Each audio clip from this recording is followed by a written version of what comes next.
On July 19th, main indexes of stock market in New York dropped down. The main reason for this has been the explanation for the interest rate dropdown and also Midwest risk in Iran and profit-taking sales following the previous rise of the market stuck out. John Williams, the president of Federal Reserve Board of New York, built up the expectations of a 0.5 interest rate dropdown by stating, "Better act in a hurry as a prevention on economy slowdown." But a spokesman for the Federal Bank of New York gave an explanation stating, "We have only mentioned about academic research, and it has nothing to do with policy decisions of Federal Open Market Committee this month," and it left the whole market disappointed. President of Federal Bank of St. Louis, James Bullard, the representative mitigatingist, stated his position insisting the large dropdown of interest rates is unnecessary, and 0.5% interest rate dropdown this month is an excessive measure. Wall Street Journal also predicted that the Fed is to drop down by 0.25% and not ready for a 0.5 dropdown this month, and this discouraged the momentum of the market. Furthermore, a rise of Dow Jones Index in the first half of the year seemed to have fueled the decline further after the news that the British tanker was taken into custody by Iran at Hormuz Strait. According to CME FedWatch, American Financial Exchange Chicago U.S. Federal Base Rate Futures Market will announce the cut in the benchmark interest rate at FOMC at the end of the month 100%. However, the second quarter earnings seasons of the corporations kicking off this week seems quite all right. Also, the economic indicators seems to be favorable. New unemployment allowance claims have been counted 216,000.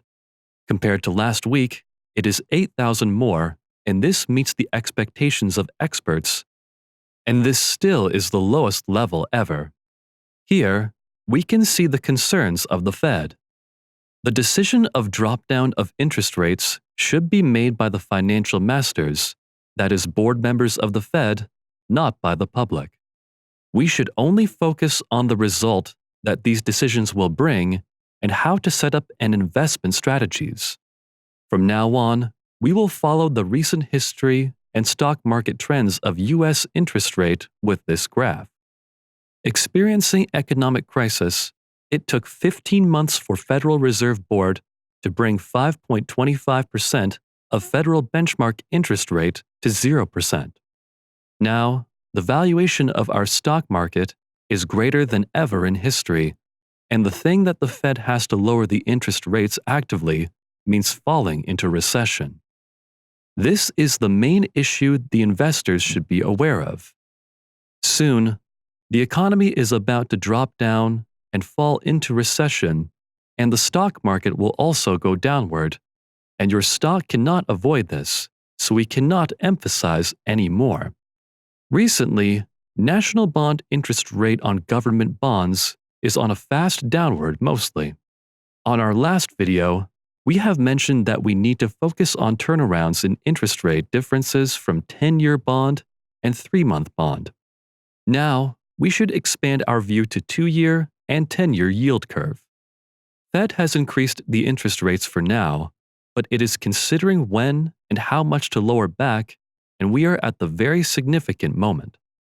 The first interest rate dropdown of Fed has been accepted as preemptive action and has been served as a favorable factor. But when you look at the previous graphs, you will notice that after the interest rate dropdown of US, the stock market of the world has been on the decline due to the looming recession. When we look at past experience values, a downward trend in interest rates in the economic cycle has changed the stock market from bull market to bear market. As you can see in the next picture, if the futures index is lower than the estimate of interest rates, Fed's interest rates continue to fall. This means the dropdown of stock market. We highly recommend you watch the movie Big Short for better understanding. The very recent PMI is also dropping down. We cannot predict the exact time, but we should be aware and get ready for it. The New York Stock Exchange's probability of recession was 32.9% last month, and every time the index exceeds 30% since 1960, the economy experienced recession within the next 12 months. We're not going to have a blizzard right now, but when the cold wind starts to blow, we know winter is coming. The market will probably increase liquidity through the interest rate cut and then cause a huge bubble in global stock markets and sharply drop down due to downfall of China's economy, according to the dual results of a trade war. No matter whether the market goes up and down causing bubbles or drops down as a result of trade war between US and China, there is a definite way to go. This is why we should make every preparation, and the survivors after the dropdown will experience the massive rise again and will seize a great fortune.